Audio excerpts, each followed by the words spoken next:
में एक बार फिर से आप सबों को जय मसीह की।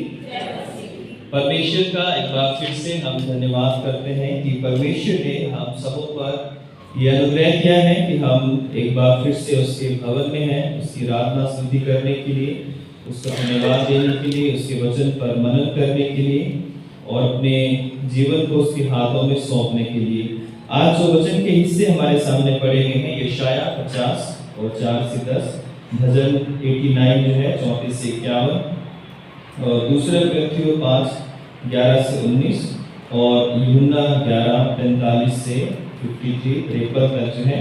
और आज का जो दिन है एक्चुअली के अनुसार सेकंड संडे बिफोर ईस्टर, और आज का थीम है the meaning of the death of Christ, the meaning of the death of Christ. प्रभु यीशु मसीह की मृत्यु का अर्थ, प्रभु यीशु मसीह की मृत्यु का अर्थ। तो आइए हम इस वचन पर मनन करने से पहले आइए हम प्रार्थना करें कि परमेश्वर हम पर दया करे और हमें तैयार करे। हे सर्वशक्तिमान पिता परमेश्वर, एक बार फिर से बड़ी दीनता नम्रता के साथ आपके चरणों में आते हैं और खासकर इस समय को आपके हाथों में सौंपते हैं। हे पवित्र आत्मा, आइए और हमारी सहायता कीजिए ताकि जब हम इस वचन को बोलें या इस वचन को सुने तो प्रभु आपके नाम में हम इस वचन को ग्रहण करें और ये वचन हमारे लिए आशीष का कारण बने, हमारे लिए पिता परमेश्वर आपकी महिमा का कारण बने। प्रभु यीशु क्रिस्त के नाम से मांगते हैं, आमीन।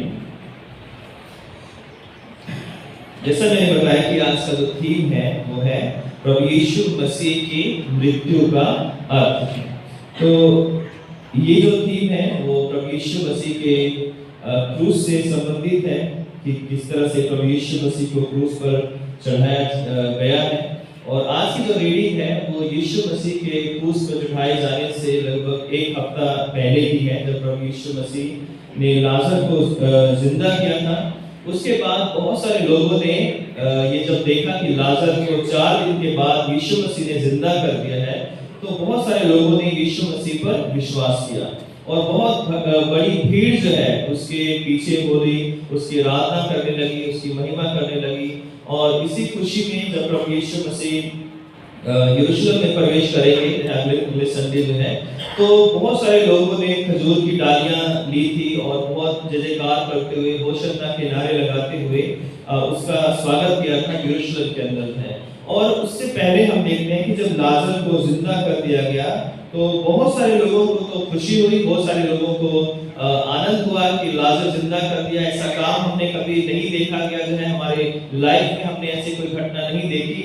वहीं जो फरीसी और शास्त्री थे वो लोग इस बात से बड़े चिढ़ गए, बड़े दुखी हुए, बड़े वो जल गए और उन्होंने जो है एक सभा को बुलाया, एक मीटिंग की उन्होंने। और उस मीटिंग में जो महायाजक थे और जितने भी याजक थे और बड़े बड़े जो लीडर थे उन सबको एकत्रित किया गया।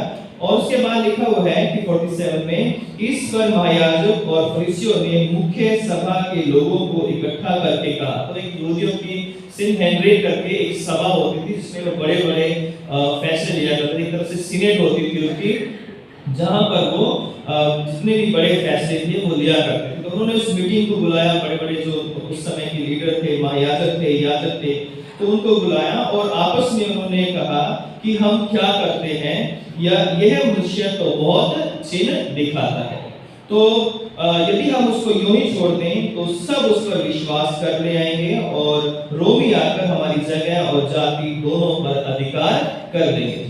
तो यहाँ पर देखते हैं कि ये लोग जो थे उस समय इजरायली लोग थे। उस समय का जो पूरा एरिया था इस्राएल के आसपास के जो कई देश थे जो है वो ऑलरेडी रोमन के सम्राट के अधीनता में आते थे और यरूशलेम भी उस समय रोमन की अधीनता में था। लेकिन क्योंकि यहूदी कट्टर थे तो इनके जो हेरोदेस होते हैं वहाँ का एक लोकल एक तरह से शासक बनाकर रखा जाता था ताकि एक बीच में थोड़ी शांति बनी रह जाए। तो ऑलरेडी वो रोमन के अधीन थे। लेकिन यहाँ पर उनकी हम बातचीत को देखते हैं कि वो कहते हैं कि ये जो व्यक्ति है इसे हम ऐसे ही छोड़ नहीं सकते क्योंकि ये बहुत सारे लोगों को जो है विश्वास में लेकर आ रहा है। फिर लिखा है कि उस समय के जो महायाजक था, काइफा नाम एक व्यक्ति था, जिसने जो उस वर्ष का महायाजक था, उसने कहा कि तुम कुछ नहीं जानते और न ये सोचते हो कि तुम्हारे लिए ये भला है कि हमारे लोगों के लिए एक मनुष्य मरे और ना यह कि सारी जाति नाश हो जाए। यानी एक उस व्यक्ति को हटा दो, यीशु मसीह को अपने बीच में से, अपने देश में से, अपनी जाति में से हटा दो, ताकि हम लोग जो हैं सारे के सारे नाश ना हो जाए। और लिखा है कि ये उसके मुंह से जो बात निकली है कि यीशु मसीह हमारी जाति के लिए मरेगा, यानी यहूदियों के लिए मरेगा, ये एक तरह से भविष्यवाणी के रूप में से लिखा गया है कि ये अनजाने में उसने भविष्यवाणी की, जबकि ये एक तरह का षड्यंत्र था, एक योजना की जाए प्रभु यीशु मसीह को मारने की, उसको क्रूस पर चढ़ाने की जाए। और ऐसा क्यों वो लोग कर रहे थे, क्यों उनको प्रभु यीशु मसीह से इतनी दिक्कत हो रही थी? उसके बहुत सारे रीजन हैं, उसकी कुछ बातें मैं आपके साथ बांटना चाहूँ। पहला कि लोग उस पर यीशु मसीह पर ज्यादा विश्वास करने लगे थे। अब लोगों का भरोसा महायाजक और शास्त्रियों पर, जो कि ट्रेडिशनल वे से टीचिंग करते आ रहे थे और बहुत सारे नियम और कायदों को मानते हुए उन्होंने बहुत सारा बोझ लोगों के ऊपर लाद रखा था। तो अब उस बोझ से वो आजाद हो रहे थे और यीशु मसीह पर विश्वास कर रहे थे। फिर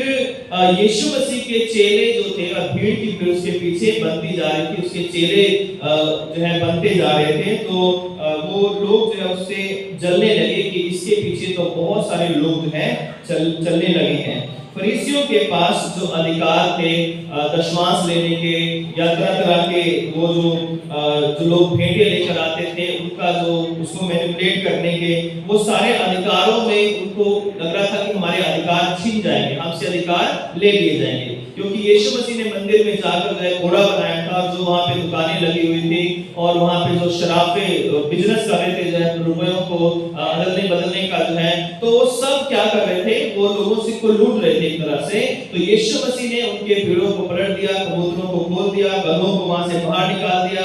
और इस बात से लोग जो है बड़े चिढ़ जाते हैं कि ये हमारे बिजनेस पर, हमारे पैसे जो इनकम है, गलत तरीके से जो हमारे रिसोर्सेस हमने बना रखे हैं मंदिर में जो है, उनके ऊपर ये लोग जो है, ये व्यक्ति जो है उनके ऊपर आघात कर रहे हैं। यानी हमारा जो पैसा है, हमारी इनकम ऑफ सोर्स है, वो बंद हो जाएगी जो हमें मिल रही है। तो इस कारण लोग उससे जो है बड़ा चिढ़ने लगे थे और उनको अपने धर्म के बीच में यीशु मसीह कांटे की तरह वो चुभने लगे कि ये व्यक्ति लोगों को सच्चाई के रास्ते पर लेकर जा रहा है और हमने जो बंधनों में लोगों को बांध रखा है, लोगों के दिमाग बांध रखा है कि हम जो करेंगे, हम जो करते हैं वही सब कुछ सही है और यीशु मसीह जो है जो कर रहा है वो गलत है। इसलिए यीशु मसीह उनको एक कांटे की तरह चुभने लगे जो है।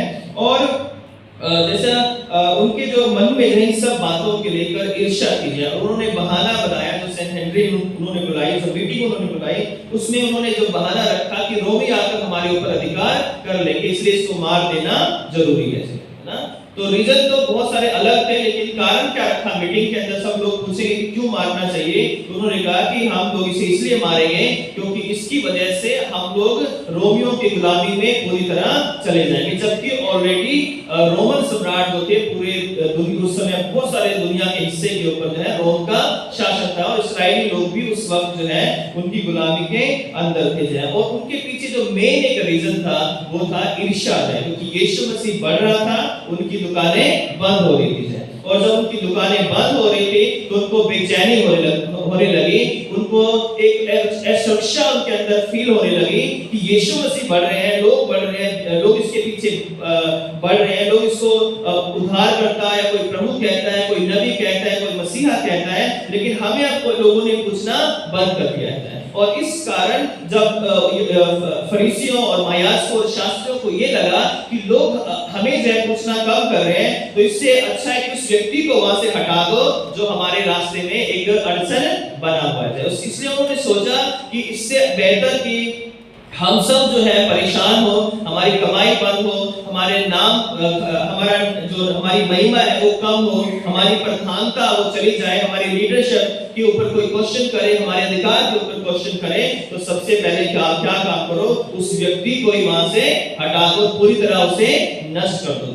और महायाजक लोग जो थे वो चुने हुए लोग थे, याजक लोग जो थे वो चुने हुए लोग थे, और इस कारण परमेश्वर की व्यवस्था को वो जानने वाले थे, और वो हर दिन पढ़ते होंगे कि तुम हत्या ना करना, है ना। 10 आज्ञाओं में लिखा है ना कि तू हत्या ना करना है। क्या वो पढ़ते नहीं होंगे? याजक जो है जो दूसरों को शिक्षा देते थे, क्या उन्हें पता नहीं होगा कि किसी निर्दोष की हत्या करना गुनाह है? उसके बावजूद भी उन्होंने मीटिंग बुलाई, लोगों को इकट्ठा किया और पूरी प्लानिंग करके आए, षड्यंत्र रचा और कहा कि इस व्यक्ति को हम छोड़ नहीं सकते हैं। और इस कारण सारे लोग जो है उन्होंने अपने साथ सदूकियों को बाद में मिलाया, फरीसी तो थे ही जो है, और बाकी अन्य लोग जो है। तो एक खास बात ये थी कि सारे लोग आपस में लड़ते रहते थे, है ना। सबके अंदर अलग-अलग ग्रुप थे, एसैनी थे, जो है हेरोदियंस एक ग्रुप था, एसैनीस का एक ग्रुप था, एक फरीसी थे, शास्त्री अलग थे, और सदूकी जो थे वो अलग थे। ये एक अलग-अलग गुट थे जो कि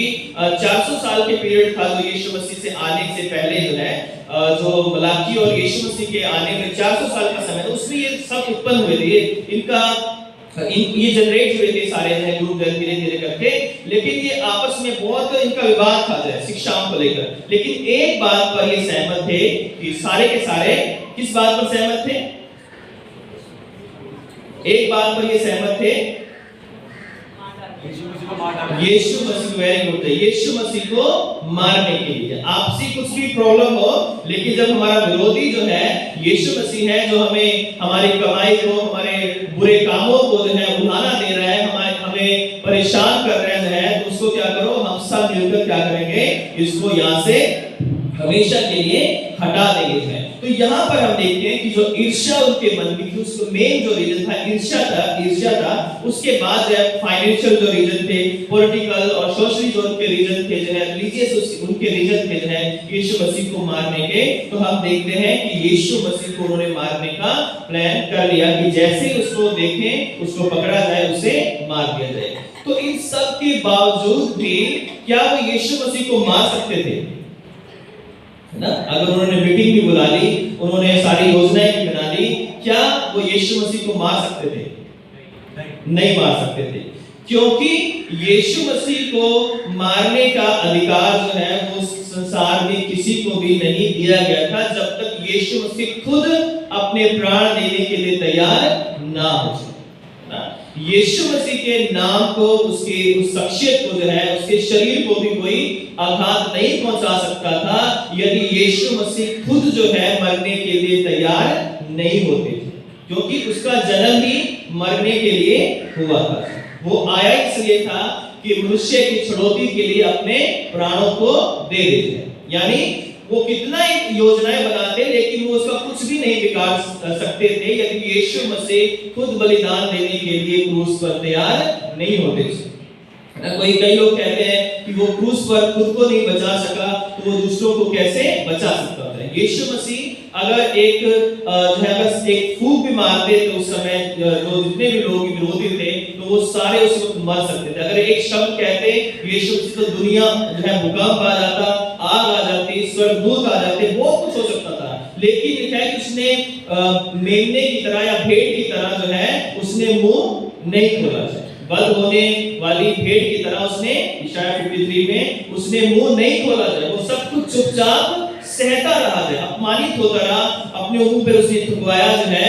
क्यों थुकवाया? क्योंकि वो मरने के लिए ही आया था। तो उसकी मृत्यु का जो आज हमारा थीम है कि उसकी मृत्यु का मेरे और आपके लिए क्या अर्थ है। तो पहली बात हम देखते हैं कि यीशु मसीह की मृत्यु जो है सबसे पहले जो है वो यहूदियों के लिए होना बहुत ही जरूरी थी। Jesus death was necessary for the Jews, क्योंकि वो खुद यहाँ पर कहते हैं कि हमारे लिए, हमारी जाति के लिए, कि हमारी जाति नाश ना हो, एक व्यक्ति का मरना हमारे लिए जरूरी है। और इसको यूहन्ना ने कहा कि ये अनजाने में उसने ये भविष्यवाणी की थी परमेश्वर की ओर से। तो यीशु मसीह अपनों के घर आया, वो अपने लोगों को बचाना चाहता था। वो चाहता था कि पहले उसके लोग बचाए जाएं, लेकिन उसके अपनों ने उसे ग्रहण नहीं किया है।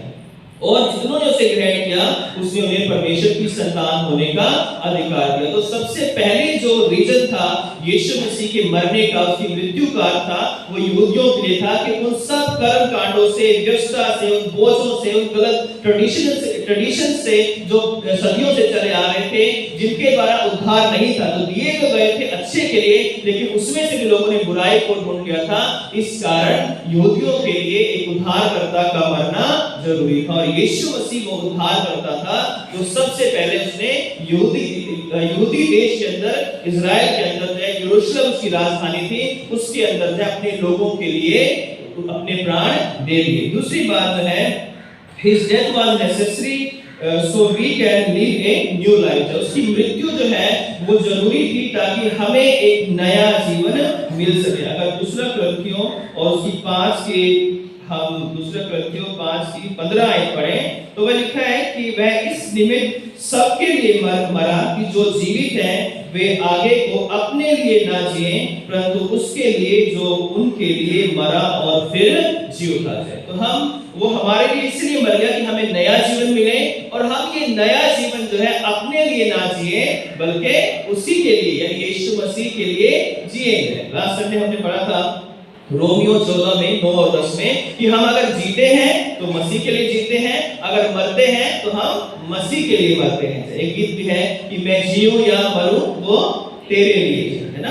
तो प्रभु यीशु मसीह की मौत हमें नया जीवन देने के लिए, उसकी मौत का अर्थ है कि हम नया जीवन पाए जाए। तीसरी बात है, his death was necessary to build a broken relationship between human and God है। तो उसकी मृत्यु इसलिए हुई ताकि जो इंसान के और परमेश्वर के बीच में जो रिश्ता टूटा हुआ था, वो रिलेशनशिप जो है ब्रेक हो गए थे, उनको दोबारा से जोड़ने के लिए उसकी मृत्यु होना बहुत ही जरूरी थी। यानी यीशु मसीह को खुद मरना उसके लिए जरूरी था, और इसलिए जो है दूसरा कुरिन्थियों 5 के 18-19 में लिखा हुआ है कि और सब बातें परमेश्वर की ओर से हैं जिसने मसीह के द्वारा अपने साथ हमारा मेल मिलाप कर लिया और मेल मिलाप की सेवा हमें सौंप दी है। अर्थात परमेश्वर ने मसीह में होकर अपने साथ संसार का मेल मिलाप कर लिया और उनके अपराधों का दोष उन पर नहीं लगाया, और उसने मेल मिलाप का वचन हमें सौंप दिया है। इसमें लिखा है कि namely that God was in Christ reconciling the world to himself। reconcile जो है किया है ना, हम लोग अलग हो गए थे, परमेश्वर के खिलाफ थे, लेकिन हमें दोबारा से परमेश्वर के साथ जोड़ा गया, हमारा रिकंसिलिएशन किया गया ताकि हम परमेश्वर के साथ अपना मेल मिलाप कर लेते। तो यीशु मसीह की जो मृत्यु हो इसलिए जरूरी थी ताकि हमारा मेल मिलाप जो है वो परमेश्वर के साथ दोबारा से हो सके, क्योंकि परमेश्वर के यीशु मसीह के बिना कोई पिता के पास पहुंच नहीं सकता है। मार्ग, सत्य और जीवन मैं हूं, बिना मेरे द्वारा कोई पिता के पास पहुंच नहीं सकता है। और इसलिए यीशु मसीह एज ए मीडिएटर जो है वो इस संसार के अंदर आए ताकि एक मध्यस्थ के रूप में वो अपना बलिदान देकर जो है हमें उस रिश्ते को जो टूट गया है वो परमेश्वर के साथ हमारा रिश्ता जो है जोड़ सके। चौथी बात जो है हम देखते हैं कि his death was necessary to make us new creation है। तो उसकी जो मौत थी वो इसलिए जरूरी थी कि हम एक नई सृष्टि बन सके। 5 के 17 में लिखा है कि सब जो कोई मसीह में है तो वो क्या है, नई सृष्टि है, न्यू क्रिएशन है। तो आज हम न्यू क्रिएशन है, आज हम नई सृष्टि बनाए गए हैं। अब हम पहले जैसा स्वभाव लेकर जो है वो नहीं जीते हैं। अगर हम कुछ गलती करते भी हैं तो हमें रियलाइज होता है कि नहीं, हमने गलत किया है। क्यों? हमारे अंदर एक नया स्वभाव है। पुराना स्वभाव जब आता भी है तो वो हमारा नया स्वभाव जो उसको एकदम से उसको जो है रियलाइज करवाता है, हमारी आत्मा को जो है फील करवाता है कि नहीं, हम पुराने व्यक्ति नहीं, हम नए मनुष्यत्व के साथ जी रहे हैं। और इसलिए जो है प्रभु यीशु मसीह की मृत्यु का जो एक कारण था कि क्यों वो हमारे लिए वो मरा है, क्यों उसने अपने प्राण दिए, उसका रीजन था कि हम जो मसीह में हैं वो एक नई सृष्टि बन जाएंगे। एक नया जीवन हमें दिया गया है, एक नई आत्मा हमें दी गई है। हमारे पुराना हृदय जो मांस का और कठोरता, हमारा जो पत्थर का हृदय था, उसको निकाल कर हमारे अंदर कौन सा हृदय दिया गया है?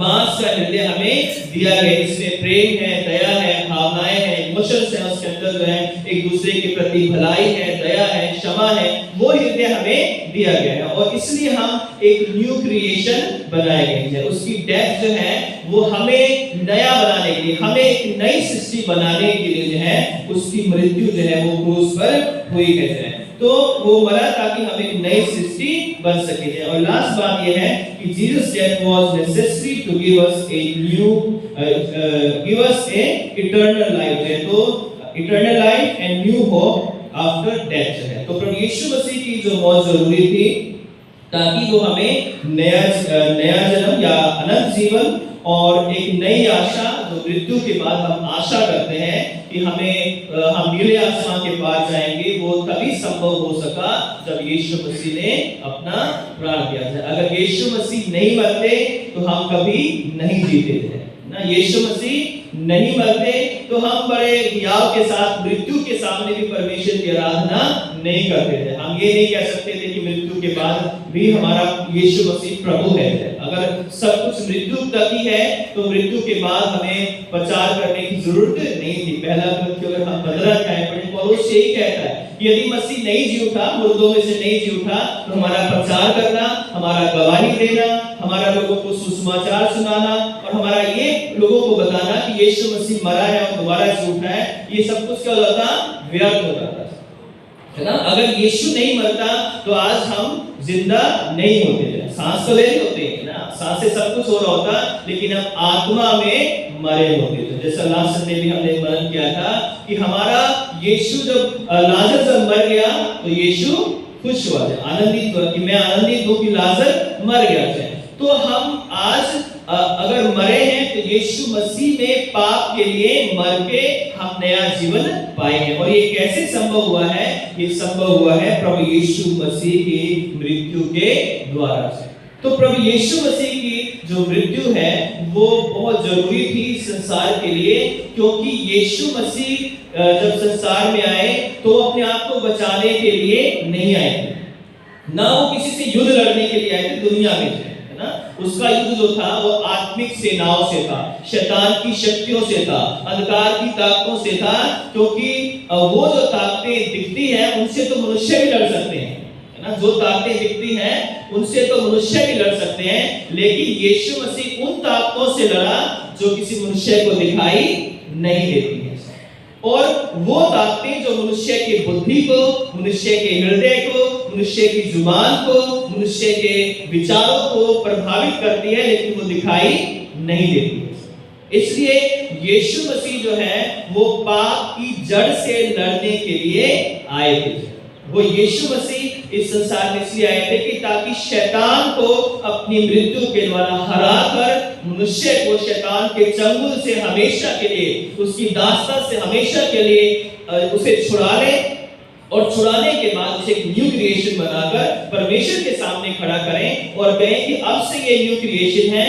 अब उस न्यू क्रिएशन की ये उनके लिए जरूरी है कि वे वापस उन्हीं कामों में लौटकर ना जाएं, है ना। अब जब हम नए क्रिएशन बन जाते हैं, नई सृष्टि बन जाते हैं, तो 50-50 जो है पार्टनरशिप हो जाती है। 50% हमें भी अपने योगदान देना है और 50% परमेश्वर भी हमारे साथ जो है योगदान हमारा देगा। ऐसा नहीं कि अब मैंने बपतिस्मा ले लिया, मैं कंफर्म हो गया, अब मैं प्रभु भोज लेने लग गया हूं, तो अब ठीक है, छुट्टी हो गई है, अब कुछ करने की जरूरत नहीं है, क्योंकि यीशु मसीह ने तो मेरा सब कुछ दे दिया है, मेरे लिए सब कुछ कर दिया है।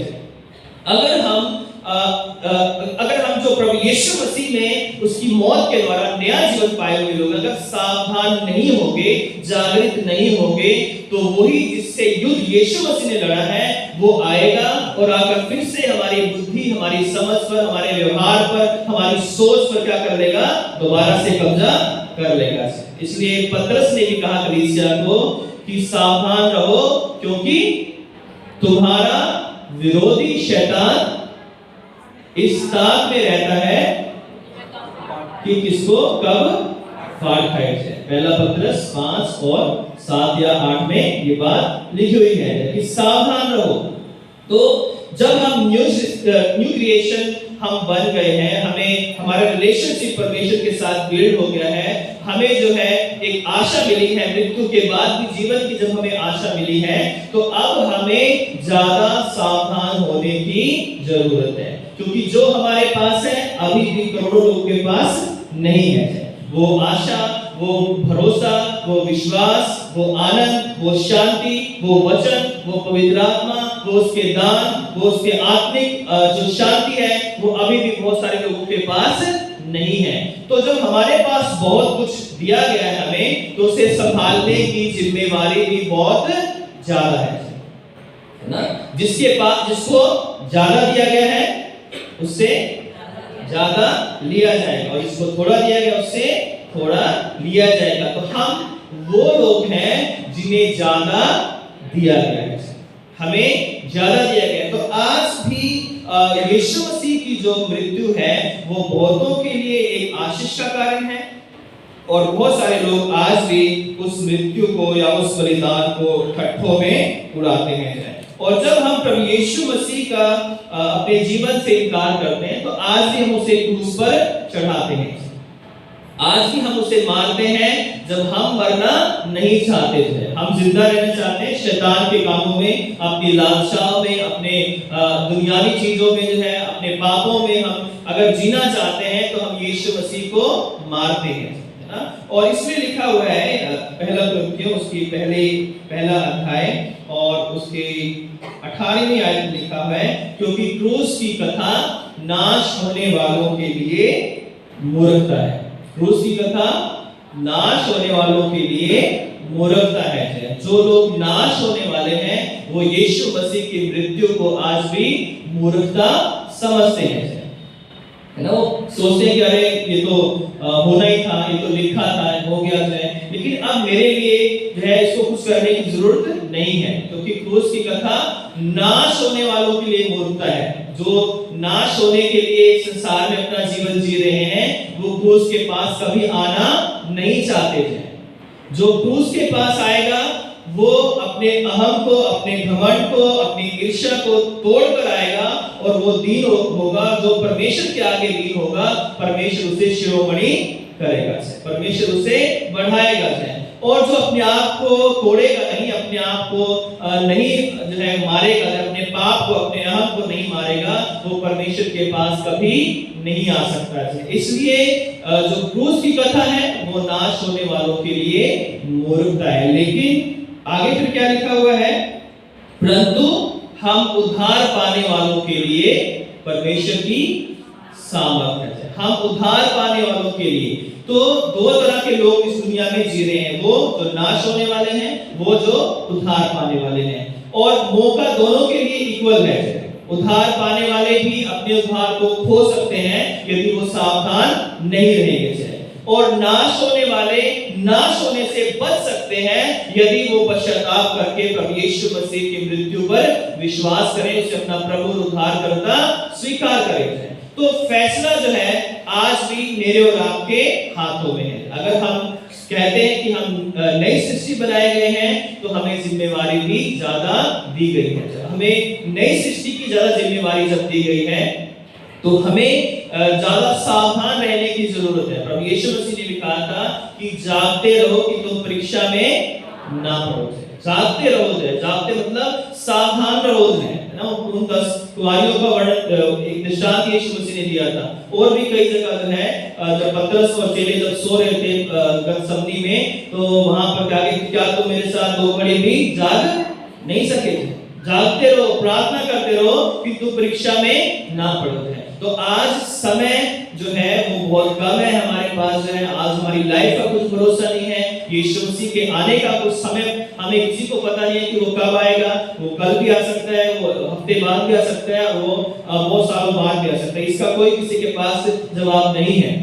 लेकिन निर्णय मेरे और आपके पास है कि हम कहां पर जा रहे हैं। अगर हम नई सृष्टि बनाए गए हैं, तो क्या उसकी क्रूस जो क्रूस की जो मृत्यु है वो मेरे लिए उद्धार, मुक्ति, शांति, अनंत जीवन लेकर आई है। या अभी भी मैं सोच रहा हूँ कि मैं पश्चाताप करूंगा, मैं ये करूंगा, मैं वो कर लूंगा, मैं 50 का हो जाऊंगा तब प्रभु पर विश्वास कर लूंगा, मैं 60 का हो जाऊंगा तब यीशु मसीह पर विश्वास कर लूंगा, मैं 70 का होने के बाद आखिरी दिन में जब मैं बिस्तर पे पड़ जाऊंगा तो कहूंगा कि प्रभु जो है 70 साल में जो कुछ किया है मुझे क्षमा कर दो। तो प्रभु कहेगा कि जो 70 साल मेरा नहीं हुआ वो 7 महीने में या 7 दिन में मेरा क्या होगा, है ना। तो 70 साल तो तुमने अपनी सारी इच्छाओं को पूरा किया, मैं बार-बार टोकता रहा, बार-बार लोगों को भेजता रहा कि मेरी सुनो, मेरी और मुड़ो। तो 70 साल में तुमने मेरी नहीं सुनी तो अब भी मेरी सुनने की जरूरत नहीं है। अब तो वही मिलना है ना, कहाँ मिलना है, खुल जाएगी किताब में, जब भी हिसाब होगा, इंसाफ का तराजू यीशु के हाथ होगा। तो उस तराजू को मैं लिए होगा तब वहां मेरे से बात करना आकर जो है कि तब क्या होगा, अच्छा बुरा होगा, वही फैसला होगा। तो आज फैसला मेरे और आपके हाथ में कि यीशु मसीह की मृत्यु मेरे और आपके लिए क्या लेकर आई है। और अगर हमें नई सृष्टि बनाया गया है, हमारे रिश्ते को जोड़ा गया है, इसका एक मकसद है कि प्रभु आपसे प्यार करता है और जो आपसे प्यार करता है उसने आपके लिए अपना बेटा कुर्बान कर दिया है। और जिसने अपना बेटा आपके लिए मेरे लिए कुर्बान किया, वो चाहता है कि हम नाश ना हो परंतु अनंत जीवन को पाए। क्योंकि परमेश्वर ने जगत से ऐसा प्रेम किया कि उसने अपना इकलौता पुत्र दे दिया ताकि जो कोई उस पर विश्वास करे वो नाश ना हो परंतु अनंत जीवन पाए। उसने अपना बेटा इसलिए दिया है, उसको मौत उसने इसलिए सही है ताकि हम नाश ना हो परंतु अनंत जीवन पाए। अब फैसला मेरे और आपके हाथ में है कि हम क्या करेंगे क्या नहीं करेंगे। ये फैसला जो है मेरा व्यक्तिगत है, आपका व्यक्तिगत है कि आप सुनकर ग्रहण करेंगे, सुनकर मानेंगे या नहीं मानेंगे, यीशु मसीह को अपना जीवन देंगे या नहीं देंगे, ये आपके हाथ में है। और इसका न्याय भी जो है वो आपसे लिया जाएगा, मुझसे लिया नहीं जाएगा। मेरा न्याय मैं दूंगा, मेरा हिसाब मैं दूंगा, आपका हिसाब आप लोग दोगे जो है। इसलिए जो है निर्णय भी हम सबका है, व्यक्तिगत है।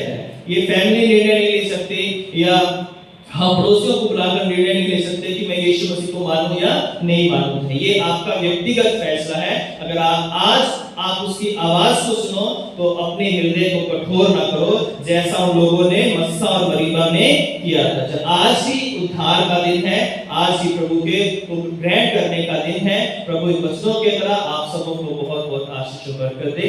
आइए प्रार्थना करें। सर्वशक्तिमान पिता परमेश्वर, सारा आदर महिमा जलाल हम आपको देते हैं। आपका धन्यवाद करते हैं कि आपने एक और समय हमें दिया कि हम आपके वचन को सीखें, समझें और इस पर मनन करें।